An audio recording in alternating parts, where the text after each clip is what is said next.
بسم اللہ الرحمن الرحیم۔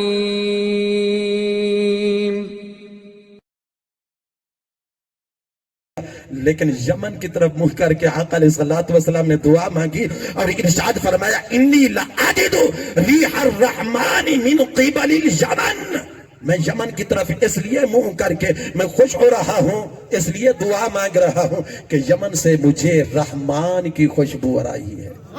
سبحان اللہ، رحمان کی خوشبو اور یمن سے، یہ بات سوچنے والی ہے۔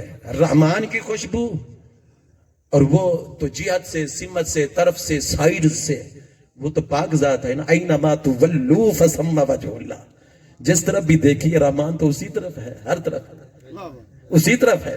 لیکن رحمان کی خوشبو اگر وہ روٹ بدل کر وہ یمن کے راستے سے کیوں آ رہی ہے؟ اس لیے کہ یمن ہے، یمن میں ایک علاقہ کرم ہے، کرم میں ایک علاقہ، ایک قبیلہ بنی مراد ہے، اس میں ایک شخص ہے جس کا نام اویس ہے۔ اویس کے دامن کے اندر ایک دل ہے، اس دل کے اندر عشق مصطفیٰ کا جذبہ ہے۔ سبحان اللہ،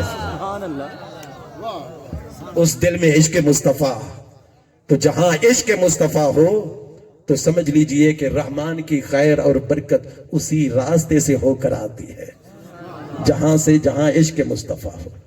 حضور نے فرمایا عمر تیری ملاقات ہوگی ان سے، چند نشانیاں میں بتا دیتا ہوں۔ اور حضور نے وہ نشانیاں بتائی، نام بھی بتایا، ولدیت بھی بتائی، قبیلہ بھی بتایا، اور ان کے ملک کا نام، ایڈریس وہ بھی حضور علیہ الصلوۃ والسلام نے بتایا۔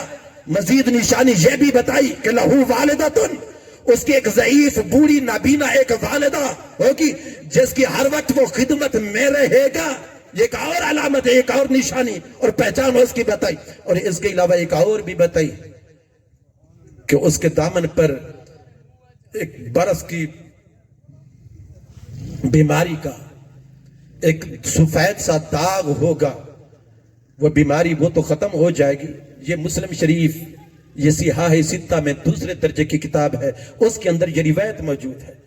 یعنی یہ بنی بنائی، یہ گڑی گھڑائی، یہ واقعات وہ نہیں ہے کہ مصنوعی یا افسانوی قسم کے، اس میں یہ حدیث ہے اور صحاح ستہ کی حدیث ہے اور یہ صحیح حدیث ہے۔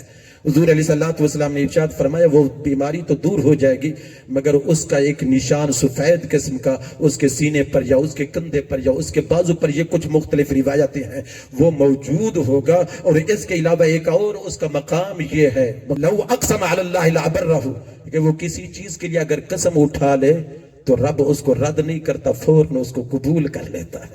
سبحان اللہ، تک اس کی کوئی دعا رد نہیں ہوتی۔ لہٰذا جب اس کی کوئی دعا رد نہیں ہوتی تو یا رسول اللہ ہمارے لیے کچھ حکم کیجئے۔ اب حضور علیہ الصلوۃ والسلام سیدنا فاروق اعظم سے کیا کہہ رہے ہیں؟ سیدنا فاروق اعظم کون ہے؟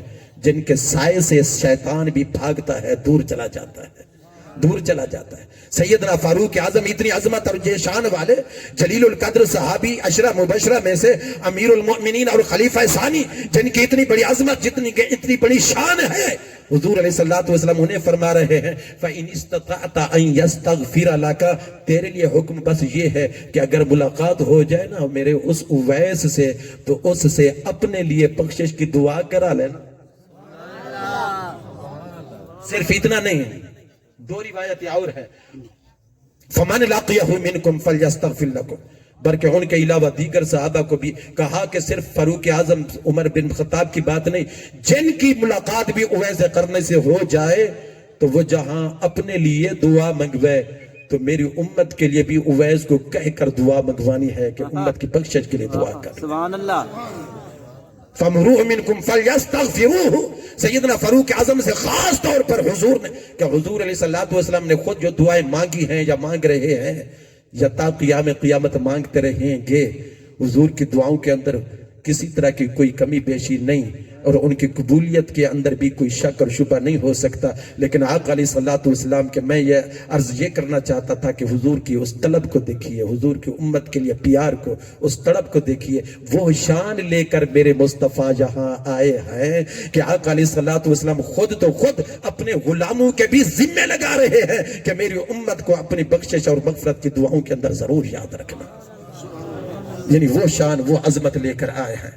مقام مومن سے متعلق، روح مومن سے متعلق بس میں قرآن مجید کی ایک آیہ کریمہ کا ترجمہ عرض کر کے تاکہ ان کے حکم کی تعمیل ہو جائے۔ اللہ رب العزت نے ارشاد فرمایا یا ایتھا النفس المطمئنہ ارجعی الی ربک راضیۃ مرضیہ فادخلی فی عبادی وادخلی جنتی۔ جب کسی بھی مومن کی روح کی اس کے جسد عنصری سے پرواز کرنے کا وقت آتا ہے، رب کیا فرماتا ہے، اس روح کا مقام کیا ہوتا ہے۔ ویسے قرآن مجید کے اندر اور متعدد آیات ہیں جن میں فرشتے اس روح کے نکلنے سے بھی پہلے اس کا استقبال بھی کرتے ہیں، اسے سلام بھی کہتے ہیں، سلام علیکم، سلام علیکم طبتم فادخلوها خالدین، سلام بھی کہتے ہیں۔ لیکن اس آیہ کریمہ کے اندر رب کا پیغام دیتے ہیں ارجعی الی ربک راضیۃ مرضیہ، اس حال کے اندر اپنے اس عارضی وطن کو چھوڑ اور اپنے حقیقی اصلی اس وطن کی طرف جا جو خود رب کی طرف لوٹ کر جاتا ہے۔ اس حال میں راضیۃ مرضیہ کہ تو خدا پر راضی، خدا تجھ پر راضی، راضی اور مرضیہ، راضیہ اور مرضیہ، یعنی روح مومن کا مقام اگر قرآن کے حدیث میں ایک جملے کے اندر دیکھنا چاہیں تو روح مومن کا مقام یہ ہے کہ وہ راضیہ بھی ہے، وہ مرضیہ بھی ہے، یعنی رب پر وہ راضی ہونے والی اور خود رب اس روح پر راضی ہونے والا۔ سبحان اللہ۔ فادخلی فی عبادی وادخلی جنتی، پھر رب فرماتا ہے فادخلی فی عبادی، آ جا لیکن جنت بعد میں، پہلے میرے بندوں کے اندر شامل ہو جا۔